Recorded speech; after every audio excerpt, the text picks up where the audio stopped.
Hello student, देखिए आज हम बात करेंगे क्लास 9th की 55 वर्कशीट है। ये चतुर्भुज चतुर्भुज ही हम पढ़ते चले आ रहे हैं। इसमें भी चतुर्भुज के बारे में ही आगे पढ़ना है। तो देखिए, त्रिभुज और चतुर्भुज के गुणों की समझ आपको है, हम इतना मान के चलते हैं तभी आगे बढ़ते हैं। बच्चे, आप एक त्रिभुज और एक चतुर्भुज के अनेक गुणों का अध्ययन कर चुके हैं। आइए त्रिभुज के एक अन्य गुण का अध्ययन करें। अब हम इसके एक अन्य गुण को बारे में जानेंगे, जो एक त्रिभुज की भुजाओं के मध्य बिंदु से संबंधित है। किससे? उसके मध्य बिंदु से संबंधित है। इसके लिए निम्नलिखित क्रियाकलाप कीजिए। एक त्रिभुज ए बी सी खींचिए और उसकी दो भुजाएं ए बी और ए सी के मध्य बिंदु ई और एफ अंकित कीजिए। हमने एक त्रिभुज ले लिया ए बी सी, इसकी एक भुजा पर ई लिया, दूसरी भुजा पर एफ लिया। ई और एफ को मिलाइए। ई एफ और बी सी को मापिए। अब इन दोनों को माप लीजिए। साथ ही आप कोण एक लीजिए, ए ई एफ, और कोण ए बी सी को भी मापिए। आप क्या देखते हैं? आप पाएंगे कि ई एफ जो है हाफ है बी सी का, और कोण ए ई एफ जो है बराबर है ए बी सी के, यानी कोण एक जो है बराबर है दो के। तो ई एफ जो है समांतर रेखा है बीसी के। कुछ अन्य त्रिभुज भी लीजिए, इस क्रियाकलाप को दोहराइए। अब कोई सा भी त्रिभुज ले लो, आप उसको देखो, इसको नापो, इसको नापो, इसको नापोगे तो ये इसके आधा ही आएगा, और ये हमेशा इसके क्या आएगा, ये वाला कोण इस वाले कोण के बराबर आएगा। तो इस तरह से हम कह सकते हैं कि आप सरलतम नियम तक एक पहुंच गए। तो आप इस तरीके से एक आप नियम को देखते हैं। कौन सा नियम देखते हैं? मध्य बिंदु परिमेय। ठीक है, इसी को हम बोलते हैं मध्य बिंदु परिमेय। किसी त्रिभुज के किन्हीं दो भुजाओं के मध्य बिंदुओं को मिलाने वाला रेखाखंड तीसरी भुजा के समांतर होता है।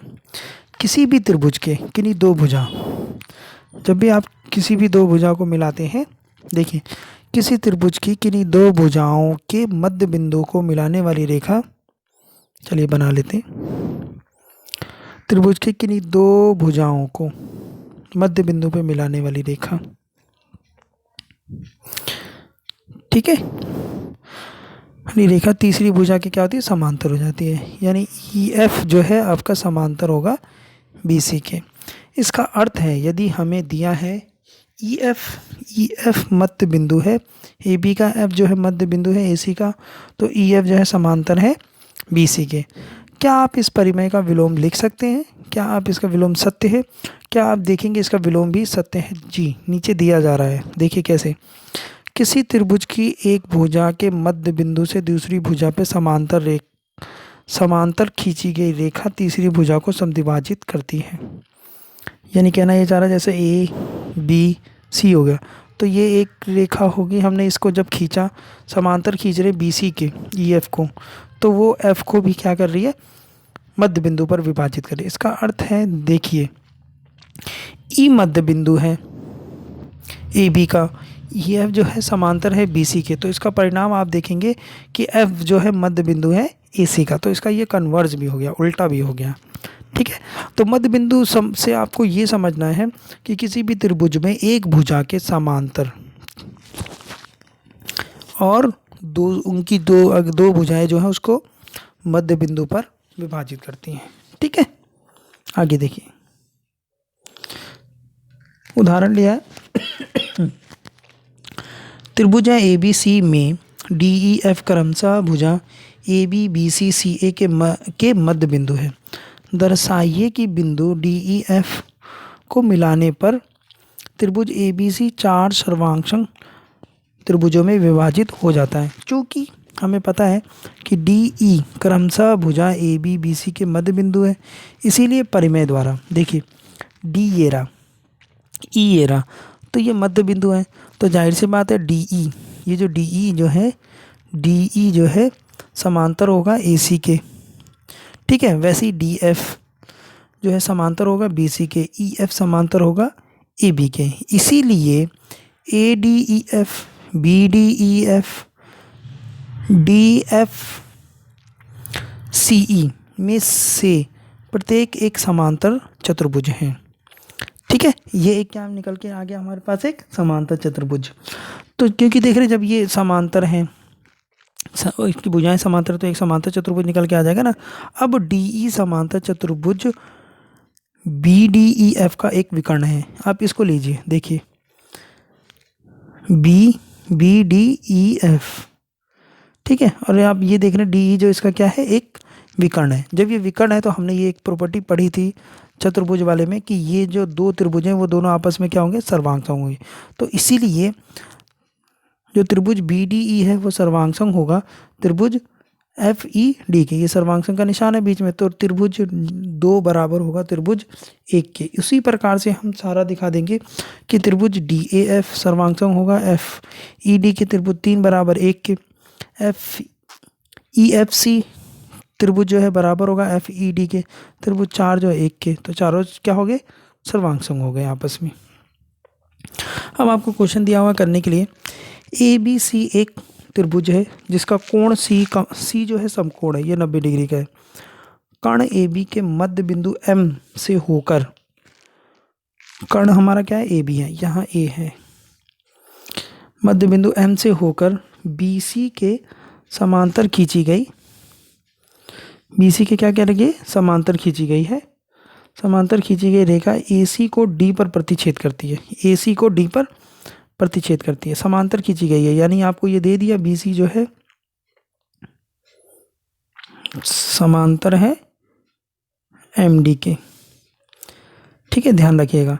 दर्शाइए डी जो है भुजा ए सी का मध्य बिंदु है और डी एम जो है लंब है ए सी पर, और सी एम बराबर एम ए है और आधा है ए बी का। चलिए हम सबसे पहले त्रिभुज ले लेते हैं ए बी सी में एम भुजा ए बी के मध्य बिंदु है, ये दिया हुआ है। डी एम जब दिया हुआ है तो डी एम बी सी ये भी दिया हुआ है, अतः डी भुजा जो है ए सी के मध्य बिंदु, अभी हमने पढ़ा था, ठीक है ना। तो आप यहाँ लिख सकते हैं मध्य बिंदु परिमेय, मध्य बिंदु परिमेय से डी जो है, क्यों, क्योंकि देखिए वो एम जो है मध्य बिंदु है ए बी का और डी एम ये जो है इसके समांतर है। तो हम क्या बोल सकते हैं, हम साफ साफ बोल सकते हैं कि जो एम ये जो है डी जो है इसका ए सी का मध्य बिंदु होगा। सिंपल, अभी हमने पढ़ा। आगे देखिए कोण ले लेते हैं। अब इसमें कोण जब ये इसके समांतर है तो ये वाला कोण इस वाले कोण के बराबर होगा, इसे हम बोलते हैं संगत कोण,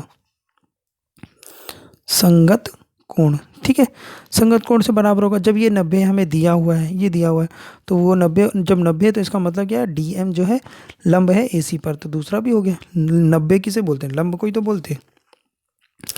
अब हमने त्रिभुज लिया ए एम डी और C M D, A D बराबर किसके, डी सी के, ऊपर दिया हुआ है ए डी जो है बराबर है डी सी के, क्योंकि डी जो है मिड पॉइंट है, दिया है ना। तो ये जो कोण हुआ ए डी एम बराबर है C D M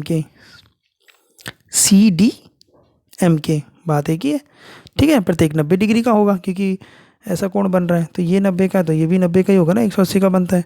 D M है, डी एम देख रहे हैं, ये वाला त्रिभुज लिया छोटा वाला, ये वाला त्रिभुज लिया, देख रहे हैं ये छोटा त्रिभुज लिया, तो इन दोनों को क्या प्रूफ कर रहे हैं, कॉन्ग्रुएंट प्रूफ कर रहे हैं। जब ये कॉन्ग्रुएंट मतलब सर्वांगसम, तो भुजा कोण भुजा से सर्वांगसम से ये सर्वांगसम हो गए, तो इनकी जो संगत भाग की भुजाएं होती है वो भी बराबर होगी, यानी ए एम जो है बराबर होगा सी एम के। ए एम जो है इसकी संगत भुजा इस संगत भुजा के बराबर होगा, ए एम बराबर होगी सी एम के। तो अब ए एम जो है आधा है, ए एम जो है आधा है ए बी का, क्यों दिया है, क्योंकि वो ये जो है मध्य बिंदु है। जब ये मध्य बिंदु है तो ए एम जो है आधा होगा ए बी का मध्य बिंदु से, तो सी एम बराबर ए एम है, सी एम बराबर ए एम है, और वो ए एम किसके बराबर है, आधे के। तो यही हमें प्रूफ करना था, ठीक है। इन सब क्वेश्चनों में थोड़ा थोड़ा ध्यान रखा जाता है, ट्रिक लगती है कि कहाँ से किसको बराबर दिखाना है, ठीक है। चलिए आगे देख लेते हैं। आगे दूसरा क्वेश्चन दिया हुआ है, ए बी सी डी एक आयत है जिसमें पी क्यू आर एस क्रमशः क्या है, भुजा ए बी सी डी और डी ए को मध्य क्या कर रही है, मध्य बिंदु है, ठीक है, ये इनकी मध्य बिंदु। दर्शाइए कि चतुर्भुज पी क्यू आर एस, यानी जो अंदर का जो पी क्यू आर एस देख रहे हैं वो एक समचतुर्भुज है। समचतुर्भुज यानी उसकी जो आपकी भुजाएं हैं बराबर आ जाए, ठीक है ना। तो चलिए देखते हैं। हमने पहले लिया त्रिभुज ए बी सी, यानी आयत के अंदर से इधर समझने की कोशिश कीजिएगा, ए बी सी ले लिया, ठीक है। अब P जो है मध्य बिंदु है ए बी पर दिया है, Q जो है मध्य बिंदु है बी सी पर, पी क्यू को मिला दो तो आप देख रहे हैं ये इसके समांतर आ रहा है, समांतर है, और पी क्यू जो है आधा है ए सी के, ठीक है, मध्य बिंदु परिमेय से। अब हमने त्रिभुज लिया ये छोटा वाला, यानी यहाँ पर ये जो है एस जो है ए डी का मध्य बिंदु है, आर जो है सी डी का मध्य बिंदु, इन दोनों को मिला दो तो अब आप क्या लिख सकते हैं, एस आर जो है समांतर है ए सी के, और एस आर जो हाफ है ए सी का। तो देखिए समीकरण 1 और 2 को लिया, 1 और 2 को लिया, जब ये पी क्यू जो है समांतर है ए सी के और ये समांतर इसके, तो ये इसके समांतर हो जाएगा, यानी पी क्यू जो है समांतर हो जाएगा एस आर के, ठीक है। अतः जब ये समांतर हुआ तो पी क्यू आर एस क्या होगा, एक समांतर चतुर्भुज हो गया, पी क्यू आर एस एक समांतर चतुर्भुज हो गया।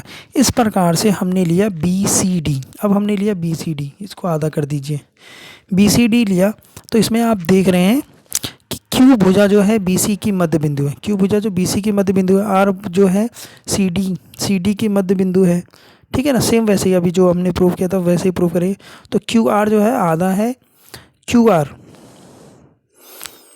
आर जो आधा किसका हो जाएगा, बी डी का हो जाएगा, और ए सी बराबर क्या है, बी डी के। क्यों, आयत के विकर्ण हमेशा बराबर होते हैं, ठीक है। तो इस हिसाब से आप क्या दिखाएंगे कि देखिए पी क्यू बराबर है एस आर के, और आप दिखा देंगे कि पी क्यू बराबर हो गया क्यू आर के, ठीक है ना। समीकरण 1 5 6, 1 लीजिए 5 लीजिए 6 लीजिए, तो ये सारे आपस में बराबर हैं। जब ये बराबर हैं तो पी क्यू बराबर क्यू आर हो जाएगा।